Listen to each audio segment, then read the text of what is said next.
अहमदनगर जिल्हा सहकारी बँकेच्या माजी संचालिका सौ चैतन्यताई काळे, त्याचप्रमाणे सन्माननीय व्यासपीठ उपस्थित सर्व मतदार बंधू भगिनींनो, माता भगिनींनो,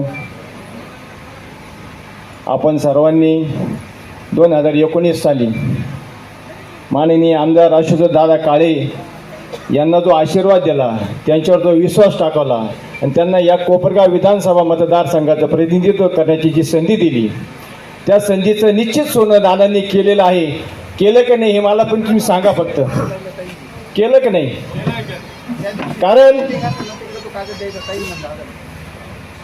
विधानसभा निवडणुकीच्या अगोदर दादा आम्ही काही उपनगरांमध्ये हिंडत असताना दादांनी अनेक ठिकाणी टाक्या बघितल्या. दादांना कोपरगाव शहरातला भीषण असलेला पाणी प्रश्न हा भेडसावला. मग त्यांनी विधानसभा निवडणुकीच्या अगोदरच छत्रपती शिवाजी महाराज स्मारक या ठिकाणी 5 नंबरचं तळ व्हावं याकरता धरणे आंदोलन केले. 10 दिवस आम्ही ते आंदोलन केलं. त्याच्यानंतर दादा आमदार झाले आणि 2च महिन्यामध्ये 5 नंबर तळ्याचं उत्खनन करण्याची संधी दादांनी केली आणि तो 5 नंबर तळ्याचं काम पूर्ण केलं आणि तुमच्या डोक्यावरचा हंडा खाली केला. जे 8 दिवसांनी आपल्या कोपरगाव शहराला येणारं पाणी 3 दिवसात झालं. त्याच्यामुळं अनेक ठिकाणी अनेक भागामध्ये महिला भगिनी खूप समाधानी आहे. एवढंच नाही, पाण्याचा प्रश्न जर सोडवला नाही, या कोपरगाव शहरातील जे धुळगाव म्हणून जे संबोधलं जात होतं, त्या धुळगावचं सुद्धा दादांनी ती ओळख पुसून त्या ठिकाणी एक चांगला रस्ता व्हावा. काही ठिकाणी काँक्रिटीकरण केले, काही ठिकाणी डांबरीकरण केले आणि हे धुळगावसुद्धा नष्ट झालं.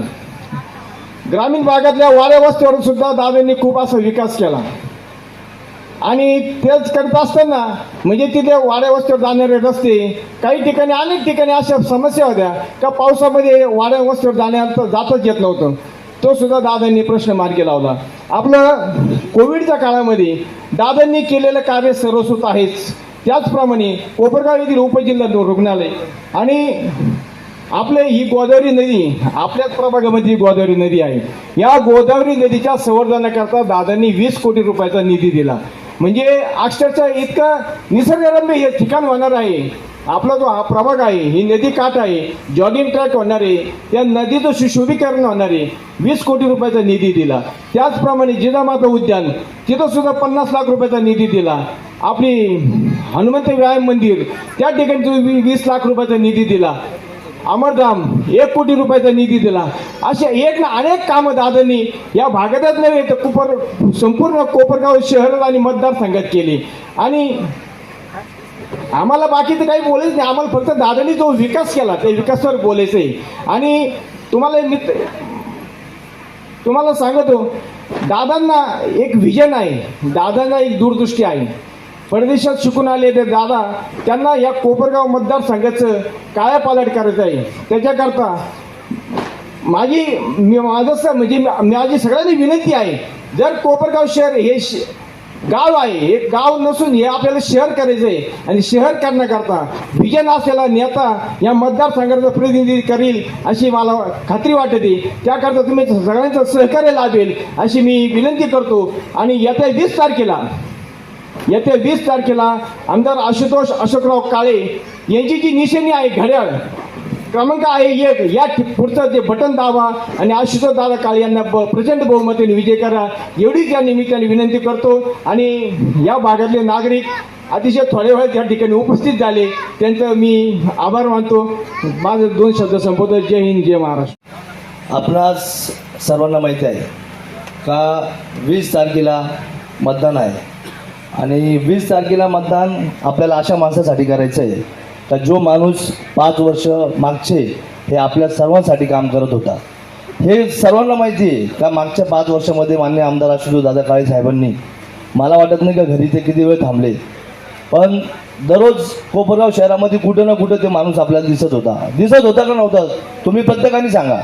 आपल्याला वाटतं ना कोपरगाव शहरामध्ये कायापालट झालेलं आहे. प्रत्येकाला जाणवत आहे ना का ह्या रस्त्याचे कामं झालेली, प्रत्येकाला जाणवत आहे ना का पाण्याचा प्रश्न सुटलेला आहे, प्रत्येकाला आज जाणवत आहे का पोलीस स्टेशनच्या मागची जी वसाहत होती, पोलीस स्टेशनची जी बिल्डिंग होती ती आज बदललेली आपल्याला दिसते. हे फक्त ना फक्त माननीय आमदार आशुतोष दादा काळे यांच्यामुळे झालेले. आज आपण हा कोपरगाव शहरामध्ये जो पण विकास दिसतोय तो मान्य दादांमुळे होतोय. सर्व प्रशासकीय इमारती असतील, सर्व रस्ते असतील, काही प्रमुख रस्त्यांचे कामं आज ह्या ठिकाणी आता चालू होणार आहे. जसं आपला छोट्या पुलापासून तर मेन रोड म्हणजे अण्णाभाऊ साठे पुतळ्यापर्यंत असे रस्ते आता चालू होणार आहे, ज्यांचे ऑलरेडी टेंडर झालेले. पण मला एक सर्वांना या ठिकाणी विनंती करायची का ज्या माणसाने आपल्या कोपरगाव शहरासाठी मागच्या 5 वर्षामध्ये दिवस रात्र एक करून आपल्याला सुख सुविधा कशा भेटतील, आपल्याला आपले काम कसे सोपे होतील हे काम त्यांनी केलेले आहे. आता सगळी वेळ खरी आपली आलेली आहे. सर्व मतदारांची आपली वेळ आलेली आहे. त्या माणसाच्या पाठीमागं एक भक्कमपणे आपण सर्वांनी उभं राहू आणि त्यांना ह्या कोपरगावतून भरघोस असा मताचा लीड आपण या शहरातून देऊ. कारण की तुम्ही बघितलं असेल मागच्या 5 वर्षाच्या पूर्वी आपण पाणी प्रश्न किती बिकट होता आपल्याला आठवत असेल. आता 1.5 महिन्यापासून आपल्याला रेग्युलर 3 दिवसांनी पाणी येतंय ना सगळ्यांना पाणी, सर्वांना येत आहे पाणी 3 दिवसांनी. याच्या अगोदर आपल्याला दिवाळी एवढी सुखरूप गेली का कधी? पहिले पाण्याचं घर धुवायचं, कपडे धुवायचे तरी पाण्याचं टेन्शन राहायचं. यावेळेस कोणाला वाटलं का? नाही वाटलं ना. तर हेच मी म्हणतो का जसे जसे आपले कामं होत आहे ते फक्त दादांमुळे होत आहे. म्हणून माझी या ठिकाणी आपल्या सर्वांना विनंती आहे का आपल्या भागातील सर्व नागरिकांना सांगा का आमचं कोपरगाव शहरात हे जे बदल होत आहे ते दादामुळे होत आहे. आपल्या नातेवाईकांना सांगा, आपल्या जवळच्या लोकांना सांगा का 20 तारखेला सर्वांनी मतदान करण्यासाठी स्वतःहून जायचंय आणि माननीय आमदार आशुतोष दादा काळे साहेब यांची जी निशाणी आहे घड्याळ याच्यासमोर पहिलं बटन दाबायचंय आणि त्यांचा नंबर पण एकच आहे. त्याच्यामुळं या कोपरगाव शहरातला लीड हा पूर्ण गावामध्ये 1 नंबरचा लीड राहिला पाहिजे अशी मी आपल्या सर्वांना या ठिकाणी विनंती करतो आणि माझे 2 शब्द संपवतो. धन्यवाद. आज सराफ बाजार ऊस पडलेला आहे, कापड बाजार ऊस पडलेला आहे. कारण का ह्या भागात बऱ्याच दिवसांनी विकास चालू झालेला आहे. आता या रोडचं काम छत्रपती शिवाजी महाराज रोड ते सराफ बाजार या परिसरात रोड होणार आहे. तर मला असं सांगायचं आहे या दादांनी या 5 वर्षामध्ये लक्ष्मीआईच्या ठिकाणी काँक्रिटीकरण केलं आहे आणि ज्या जॉगिंग ट्रॅक नदी संवर्धनाचा जो आमच्या मित्रांनी बाळासाहेब रुईकर यांनी जो विषय मांडला तो एकदम खरोखर आहे का ती गरज होती काळाची का कोपरगावला फिरायला जागा नव्हती आणि ते भविष्यामध्ये जॉगिंग ट्रॅक ह्या भागामध्ये होणार आहे. लक्ष्मीआईच्या मंदिराजवळ काँक्रिटीकरण केलेलं आहे आणि जे पुरातत्व विभागाचं राघोबादादा वाडा आहे त्या परिसरामध्ये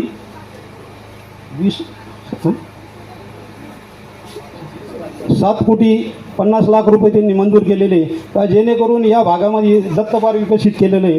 ह्या दत्तपाराजवळ ज्यावेळेस बाहेरगावचे भाविक येतील त्यावेळेस या भागामध्ये वर्दळ वाढेल आणि ह्या परिसराला पुन्हा एकदा रौनक येईल अशी आशा करतो आणि माझे 2 शब्द संपवतो. जय हिंद, जय महाराष्ट्र.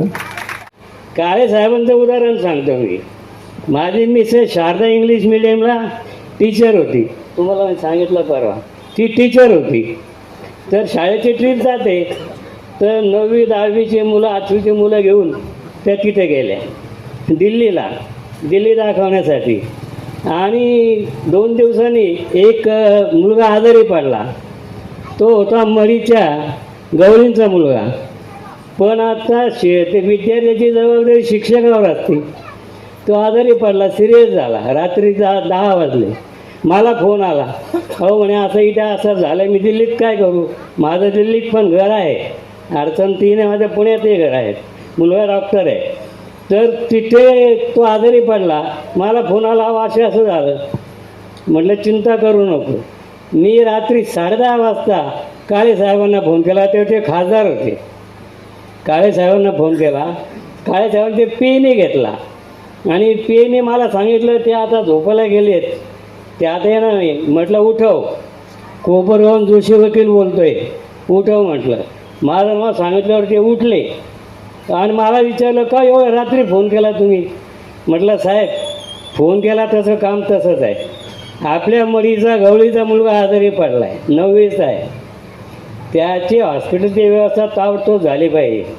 तो आमचा कोणी नाही, पण शिक्षक आणि विद्यार्थ्यांचं नातं असल्यामुळे म्हणलं काळे साहेबांना फोन केल्यानंतर रात्री 11 वाजता आता काळे साहेबांचा त्यांचा पी ए बरोबर आला होता. मग त्यांनी रात्री 11 साडे 11 वाजता त्या मुलाला हॉस्पिटलला नेलं, त्याची सगळी व्यवस्था केली. संसदेचं अधिवेशन चालू होतं तरीसुद्धा सकाळी 8 वाजता पुन्हा तिथे गेले. मुलाची तब्येत कशी आहे, आमच्या मॅडमला भेटले काय? तुम्ही सांगा, कोणता खासदार रात्री 11 वाजता एखाद्या छोट्या मुलाला घेऊन हॉस्पिटलला जाईल? पण सेवेचा वासा ह्या काळ्या घराण्याने घेतलेला आहे. त्याच्यामुळे आम्हाला तो अनुभव आमचा वैयक्तिक स्वतःचा आहे. अनेक उमेदवार उभे राहतात. आपला उमेदवार जो आहे हा विधानसभेत पाठवायचा आहे, तो काय सोसायटीत पाठवायचा नाही, नगरसेवक ग्रामपंचायतीत पाठवायचं नाही किंवा नगरपालिकेत पाठवायचं. विधानसभेमध्ये सगळे अभ्यासू लोक असतात, मोठमोठी प्रश्नोत्तरं त्यामध्ये होतात. सगळ्या विधेयकाचा अभ्यास करून त्याला बाजू मांडावी लागती. आपल्या भागातले प्रश्न मांडताना त्याचा स्टडी करून तो प्रश्न तिथे मांडला तरच त्याचा विचार केला जातो आणि त्याला मंत्री महोदय उत्तर देतात. मग आशुतोष दादा हा फॉरेनला शिकलेला मुलगा आहे, बाहेरच्या देशाचे. त्याला ॲडमिनिस्ट्रेशन, आय एम सॉरी, त्याला मी आरतुरी करेपर्यंत तो माझ्यापेक्षा लहान आहे, नाही तर तुम्हाला राग येईल की असं काय नाही. तर त्याला ॲडमिनिस्ट्रेशन म्हणजे काय हे चांगलं समजतं. माझे मुलं पुण्यात आहेत, नाशिकला आहेत, त्यांचे मला फोन आले, कोणी उभं आहे मला माहीत नाही. आशुतोष दादा चांगला कॅन्डिडेट आहे, शिकलेला आहे, सुशिक्षित आहे, माणसात त्याला मॅनर्स आहेत, कोणाशी कसं बोलावं कसं वागावं याची त्याला कल्पना आहे. म्हणून आपल्याला आपला प्रतिनिधी चांगला निवडून द्यायचा. म्हणून आशुतोष दादाला निवडून द्या, म्हणून मागच्या वर्षी निवडून दिलं. आता काळेंना आपल्याला दुसरा निवडून द्यायचो, त्यांची परंपरा आहे. शंकरराव काळेसाहेब 2 वेळा आमदार झाले, अशोक दादा 2 वेळा आमदार झाले. मग तसा आशुतोष दुसऱ्यांदा आमदार प्रचंड मताने आपल्या मताने होणारच आहे, याच्याविषयी आम्हाला काही शंका नाही. आशुतोष दादांचं प्रचार नारळाचा कार्यक्रम जुनी गंगा मातेच्या तिथे आपण सर्वांनी केला आणि आजची ही पहिली कोपरगाव शहरामधली कॉर्नर सभा ही आपल्या शिवाजी रोड या भागामध्ये होत आहे. मी सर्वच युतीमधील घटक, त्यांचे असलेले इथं उपस्थित सर्व मान्यवर, सर्व महिला, सर्व मोठे काका काकी, सर्वच जण, सर्वांचे मी मनापासून आभारी आहे की आपण सर्वांनी हा वेळ आशुतोष दादांसाठी दिला. खरं तर प्रभाग नंबर 5 हा प्रभागात खरं तर कोपरगावची मी म्हणेल की हृदय. त्याचं कारण असं आहे की पूर्णी बाजारपेठ इथे, जुनी बाजारपेठ आपण जी म्हणतो या भागामध्येच आहे, बरोबर आहे. आणि मैयाजींच्या काळापासून, काळेसाहेबांच्या काळापासून जे काय ऐकत गेलो, जे काय ऐकलंय, या दुकानांचे नाव ऐकलेले आहेत आम्ही. इथून आम्ही हे आणायचो, इथून आम्ही ते आणायचो. आज देखील माझ्या सासूबाई असतील, पुष्पाताई, अजून देखील इथंच येतात, याच भागामधून सगळ्या गोष्टी जातात. आणि आज मी देखील असेल तर माझा पण प्रयत्न असतो की आपण आपल्या भागातूनच सगळ्या गोष्टी घेतल्या पाहिजे. आणि म्हणून आपल्या लोकांकडून जोपर्यंत आपण काही गोष्टी घेत नाही तोपर्यंत मला नाही वाटत की जसं आपण म्हणतो की आपलेच लोक मोठे झालेच पाहिजे, त्याशिवाय आपण मोठं होत नाही. आता विकास कामांचं बोललं तर माझ्या अगोदर भरपूर जण बोलले आणि त्यांनी प्रभाग नंबर 5 मधले झालेले सर्व विकास कामं ऑलमोस्ट सांगितले, तरी त्यातले काही राहून गेले. ते म्हणजे वेगवेगळ्या समाजात देखील, जसं की समाज मंदिर असतील, हे देखील भरपूर या भागामध्येच आहेत, बरोबर आहे. तर आज त्यांचं काम जे पूर्णत्वाकडे चाललेलं आहे. म्हणजे मी प्रत्येक मंदिरामध्ये ज्यावेळेस आपण प्रत्येक जयंतीला येतो त्यावेळेस प्रत्येक जणांचा तो आनंद पाहून चेहऱ्यावरती की आमच्या समाज मंदिर आज पूर्ण होत आहेत. कधीतरी आम्ही स्वप्न पाहिले होते की आपण ते करू, परंतु आज प्रत्येक जणांच्या मंदिरांमध्ये गेलं की प्रत्येक जणांची ती भावना आहे की उद्या एक छोटं मोठं लग्न असलं की प्रत्येकालाच मोठं लग्न मोठं कार्यालय जमत नाही, परंतु समाज मंदिरामध्ये एक छोटंसं लग्न आरामात होऊ शकतं विनामूल्य. बरोबर आहे. आणि म्हणून आशुतोष दादा हे झटत असतात. सगळ्यात मोठा प्रश्न जो असेल तो होता रस्त्यांचा. शेवटी मी पाण्याचं बोलेल, सगळ्यात आधी रस्त्यांचं बोलेल की अक्षरशः इकडे गाडी घेऊन यायची तर सगळे म्हणायचे ताई तिथंच उतरा आणि मग चालत या. बरोबर आहे. अशी परिस्थिती गेल्या मागील आपण जे काय पाहिलं त्या काळामध्ये होती. पावसाळ्यात तर खूपच कठीण व्हायचं. म्हणून आज ती परिस्थिती मला नाही वाटत इथे कुठे दिसती. प्रत्येक भागामध्ये रस्ते खडीकरण झालेले आहेत, पेवर ब्लॉकचे काम झालेले आहेत. सहजपणे आपण आपल्या स्कूटरवरती इकडे तिकडे फिरू शकतो महिला. बरोबर आहे. आणि पुरुष मंडळी देखील. आणि म्हणून बाजारपेठेत देखील आता लोक यायला लागलेत. आज सोमवारच्या बाजाराला जाताना लोक असं यू टर्न मारून नाही जात, आता इथून जातात. आधी यू टर्न मारून जावं लागायचं. अक्षरशः विचार करायचे कसं जायचं. आणि आज खरोखर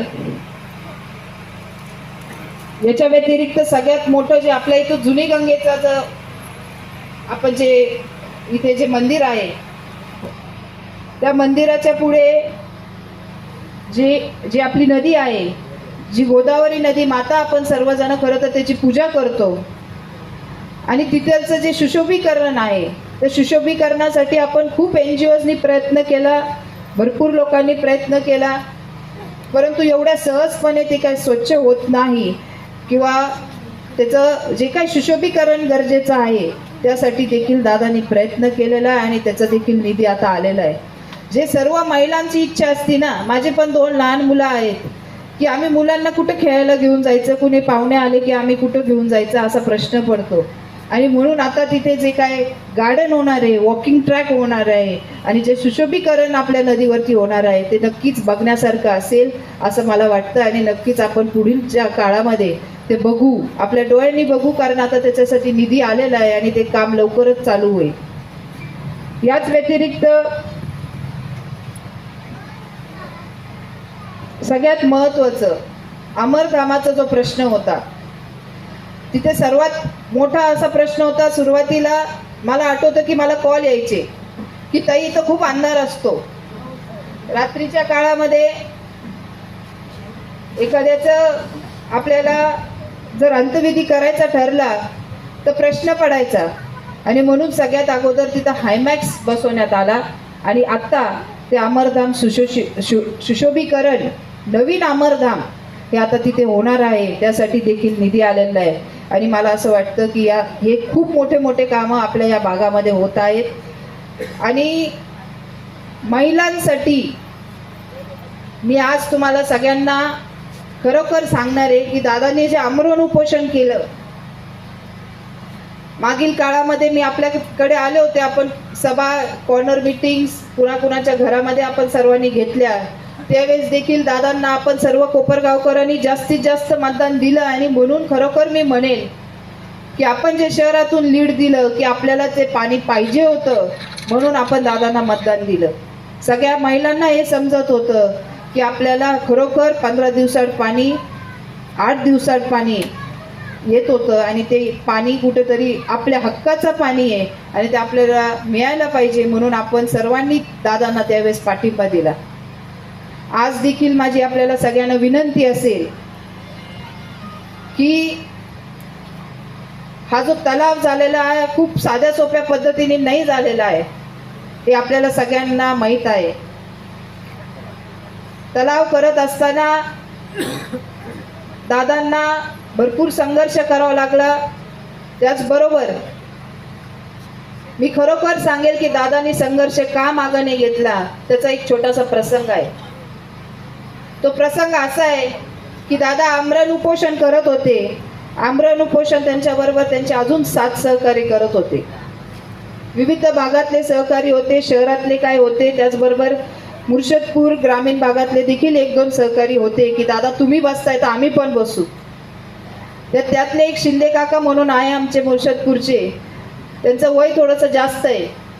त्यांचा BP वाढला म्हणून त्यांना ग्रामीण रुग्णालयामध्ये ॲडमिट करण्यात आलं होतं. संध्याकाळी आम्ही दोघंही त्यांना भेटायला गेलो की तुम्ही थांबून घ्या, तुम्ही काय आमरण उपोषण करू नका, दादा करतायत ठीक आहे, तुम्ही बाकीचे थांबले तरी चालेल. तेवढ्याच काळामध्ये तिथे एक छोटीशी डिलिव्हरीचं पेशंट आलं होतं आणि डिलिव्हरी तिथं होत होती. अक्षरशः डिलिव्हरी होत असताना त्या महिलेला त्याच्या पतीला सांगण्यात आलं की तुम्ही पाणी विकत आणून द्या. ही गोष्ट कुठंतरी माझ्या डोळ्यातलं पाणी आणि दादांच्या डोळ्यातलं पाणी, मी आज म्हणेल हे 5व्या नंबर तलावातलं पाणी.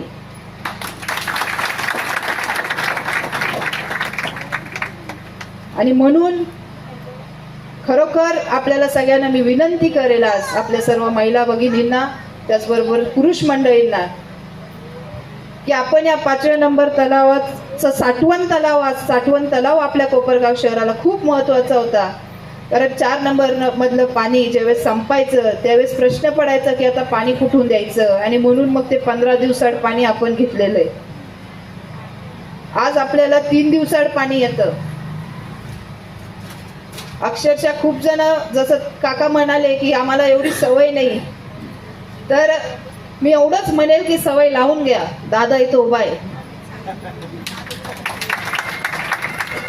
आणि आता ते 3 दिवसाचं पाणी देखील दादा म्हटले की मी दिवसात देईल, आणि नक्कीच ते देतील एवढा विश्वास मला आहे आणि नक्कीच तुम्हाला देखील आहे. या व्यतिरिक्त शासनाने देखील विविध महिलांसाठी महायुतीच्या शासनाने देखील भरपूर योजना राबवल्या. सगळ्यात महत्त्वाची ती म्हणजे लाडकी बहीण योजना. ते तुम्हीच मला सांगताय आणि खरोखर आज प्रत्येक बहिणीला मी अशीच विनंती करेल की तुमच्या भावाला तुम्ही पाठीराखा म्हणून साथ द्या, एवढंच मी इथं बोलेल. त्यांनी देखील हे खूप योजना येतात, खूप योजना जातात, भरपूर सरकार वेगवेगळ्या योजना काढतात, परंतु ते राबवल्या देखील पाहिजे. दादांनी स्वतःहून पुढाकार घेऊन सगळ्यांना कामाला लावून सगळ्या टीम्स आपल्यापर्यंत पोहोचून प्रत्येक महिलेचा कसा फॉर्म त्यामध्ये बसेल, कसा भरून घेतला जाईल, प्रत्येक महिला कशी त्या योजनेचा लाभ घेऊ शकेल याचा प्रयत्न मनपूर्ण केला. म्हणून आज आपल्या महिला एवढ्या मोठ्या संख्येने त्याचा लाभ घेऊ शकतात. नाहीतर आपण पाहतो की आपल्याला एखादी योजनेत नाव टाकायचं असेल तर आपल्याला सेतू कार्यालयाचे 10 चक्रा मारावं लागतात. तर म्हणून आपल्याला विनंती असेल की जो भाऊ तुमची एवढी काळजी घेतो, आपल्यापर्यंत घरापर्यंत माणसं येऊन आपले फॉर्म भरून घेतात आणि पैसे आले का नाही हे देखील विचारायला डबल येतात, बरोबर आहे. आज आमच्या महिला भगिनी देखील तुमच्याकडे फिरतायत आणि ते देखील तुम्हाला विचारतात की ताई तुम्हाला येतात का. म्हणजे आजपर्यंत, आज इलेक्शन आहे, आज इलेक्शन चालू आहे, तरी देखील महिला प्रत्येक ठिकाणी जाऊन विचारतायत. आणि म्हणून एवढी काळजी जर आपली घेतली जातीये तर आपल्याला देखील विनंती असेल की त्या भावाची देखील आपण सर्वांनी काळजी घ्यावी. येत्या 20 तारखेला आपण सर्व महिलांनी, पुरुषांनी, त्याचबरोबर वडीलधारी माणसांनी, सर्वांनीच हे पहा, आज एखाद्या कोपरगावच्या, मी असं म्हणेल की आता बाजारपेठ फुलली, त्याचं कारण कुठंतरी असं पण आहे की आम्हाला आता पाणी विकत घ्यावं लागत नाही.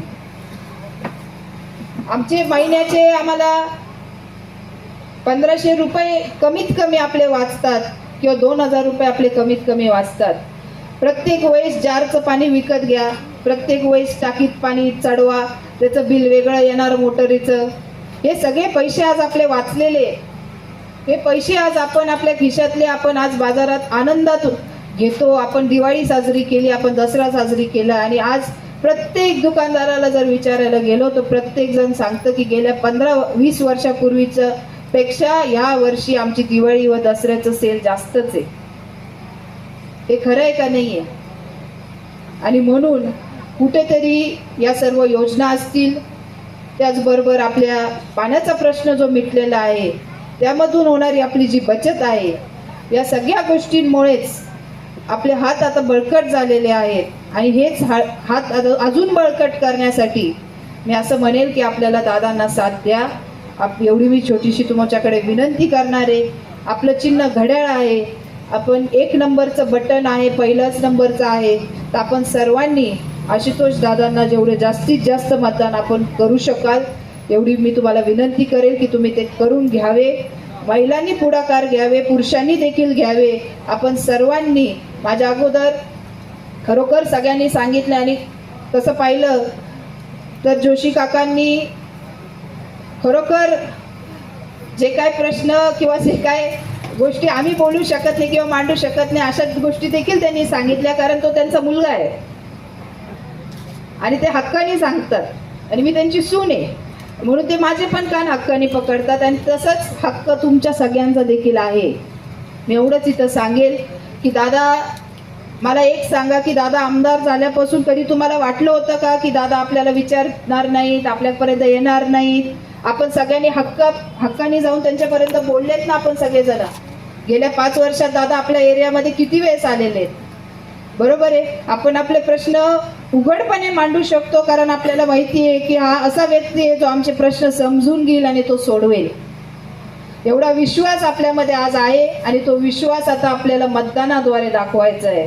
आपण जेवढा मतदान करू त्याच्यातूनच एक विकास, जो एक मेसेज मला असं वाटतं की कोपरगावच्या इथून पुढच्या पिढींना जाईल की जो कोणी विकास करेल त्यालाच आम्ही मतदान देणार. आणि हाच मेसेज आपल्याला प्रत्येकाला द्यायचा आहे.